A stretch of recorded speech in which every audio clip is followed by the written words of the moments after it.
today's video is magsasanla tayo ng mga alahas at titingnan natin to kung magkano na yung appraisal rate niya. Sasanla na. Ano to? Yung sa kwintas mo na. Ito yung kwintas.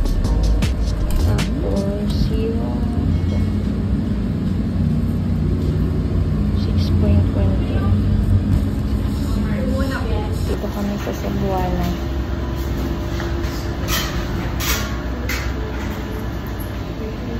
Titingnan namin kung mas mura dito sa Cebuana or doon sa Palawan. Ano pa yung isa pa?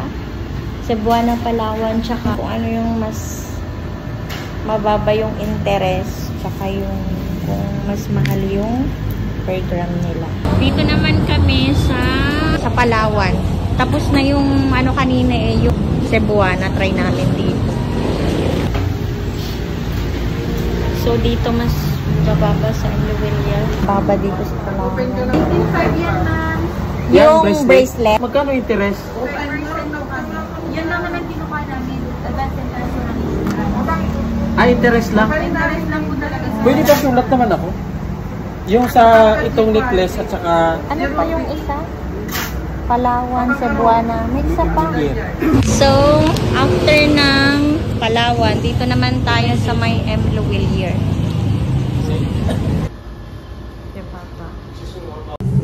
Dito kami sa M. Luwilier.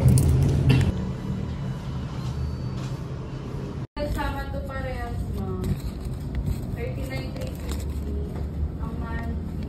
Magkano monthly po? 1,321. Nandito naman kami sa kabilang Cebuana, tsaka yung Palawan. Bali, magkatapat lang sila and grabe nagulat kami sa mga presyohan ng gold ngayon.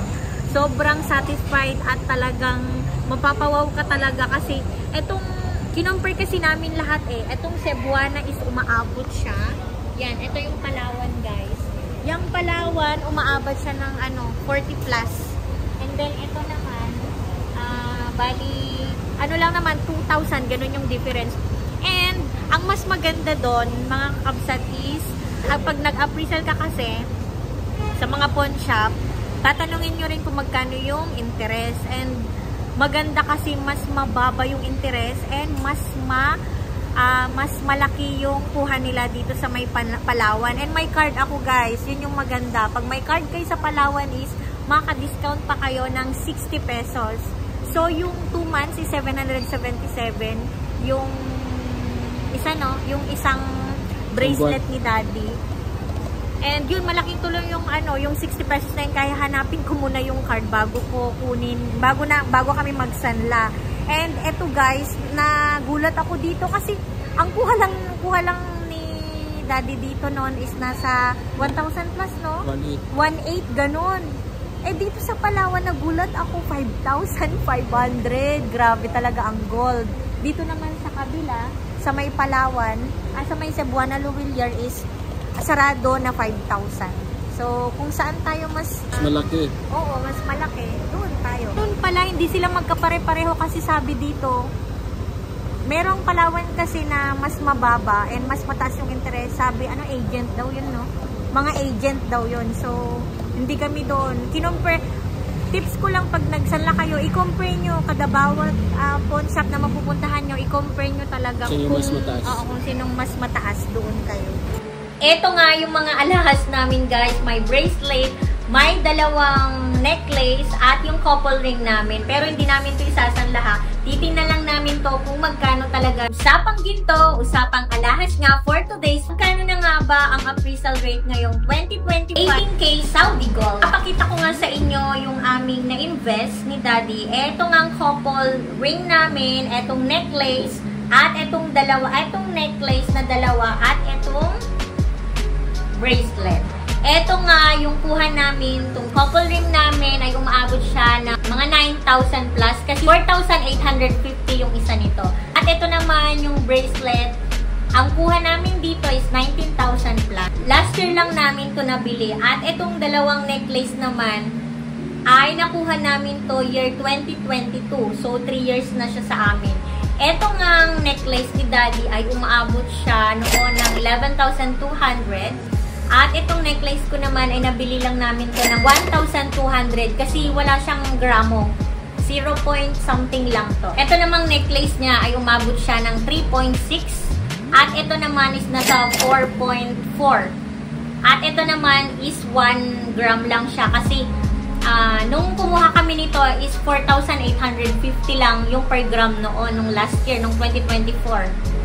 So, 1 gram to. Saktong 1 gram. So, pag-uusapan natin ngayon kung magkano yung mga difference ng mga pawn shop. So, pinuntahan namin ang Cebuana, Palawan, M. Luwilier, at yung Villarica. Unahin muna natin yung Cebuana. Hindi ako nag-stick ng isa. Pinuntahan talaga namin yung mga Cebuana na malapit sa amin. At, yun guys, nagulat ako kasi hindi pala pare-pareho yung kanilang price. So, yung pinuntahan namin na isang Cebuana ay etong necklace at ito yung inuna namin, necklace and bracelet. Etong necklace 3.6 ay ang appraisal rate nila ay 18,576. Ito namang bracelet, ang appraisal rate nila ay 23,300. At ito namang bracelet ay umaabot siya na 5,000. Couple ring namin ay ang appraisal rate nila ay nasa 11,200. Una naming napuntahan yung first na Cebuana. So, dito naman tayo sa Palawan kasi magkakalapit naman sa amin ang Cebuana, Palawan, tsaka M. Luwilier. Isang hilera lang sila kaya pinuntahan na din namin. And, ang kuha naman dito sa may Palawan, ang bracelets, umabot siya ng 19,500. At itong necklace is 15,900. At ang interest nila dito, ang necklace is 795 and bracelet is 975. So, 2.2 point something yung interest nila. So, mataas yung appraisal value nila, mababa yung interest, mas good yun. Cebuana naman, ang interest nila is nasa 4% and medyo mababa yung kanilang appraisal rate kinumpare ko kasi ang dami naming pinuntahang Cebuana. Magkakaiba talaga sila ng price. And puntahan naman natin ngayon ang M. Luwilier. Very confidential kaya sinabi na lang nila sa amin yung price. Di nila sinulat kasi confidential nga. So bawal din mag-video. Lahat naman ng pawn shop pero na-aware lang ako sa M. Luwilier. Hindi talaga pwede. Ang price nila sa amin, lahat-lahat is nasa lahat-lahat to. Ang price nila is nasa 57,000. Kanong interest? 4. Ang M. Luwilier is 4% interest nila. Pinuntahan namin yung mga ibang Cebuana. Yung mga iba't ibang Cebuana. 4 kasing Cebuana yung pinuntahan namin. So, X na yung dalawa kasi mababa yung kanyang appraisal value and mataas yung kanilang interest. So, pinuntahan namin dito sa kabila yung Cebuana. Mataas naman siya.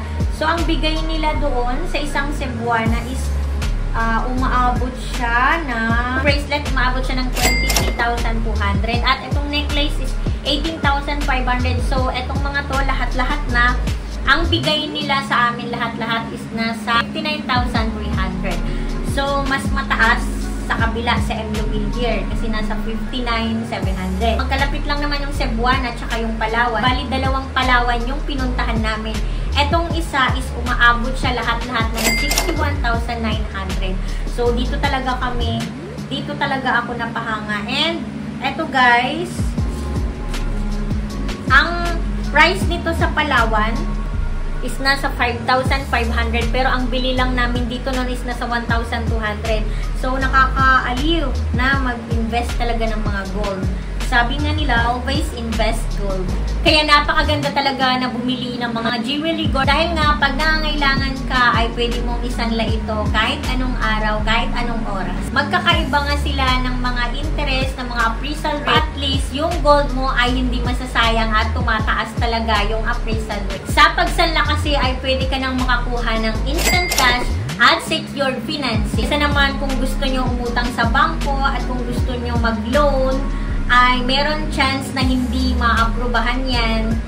And kung gusto mo naman magbayad ng mga tuition ng mga anak mo or gusto mong mag-business, etong pagkuha ng mga jewelry gold is isang araw o ilang minutes lang ay maaprubahan na ito at makukuha mo na agad yung instant cash mo. tips ko lang mga kakabsat ay huwag kayong mag-stick sa isang branch or sa isang pawn shop. Halimbawa, Cebuana, Palawan, M. Luwilier, at saka yung Villarica.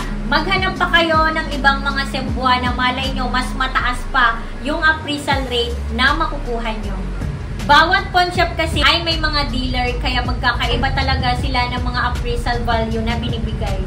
Unlike pag may mga pera kayo, One Big Millionaire ay ilalagay nyo at ilalaan nyo sa bangko. Para ka naman, wag mo na lang ilagay dyan sa bangko dahil nga maliit lang yung interest niya, nasa 0.3 lang siya. Unlike dito, pag nag-invest ka ng gold, is tataas pa ng appraisal value. Na nagustuhan nyo ang aking video at ayan, invest na kayo. Invest na talaga tayo ng mga gold dahil nga mas tumataas talaga to. Bye!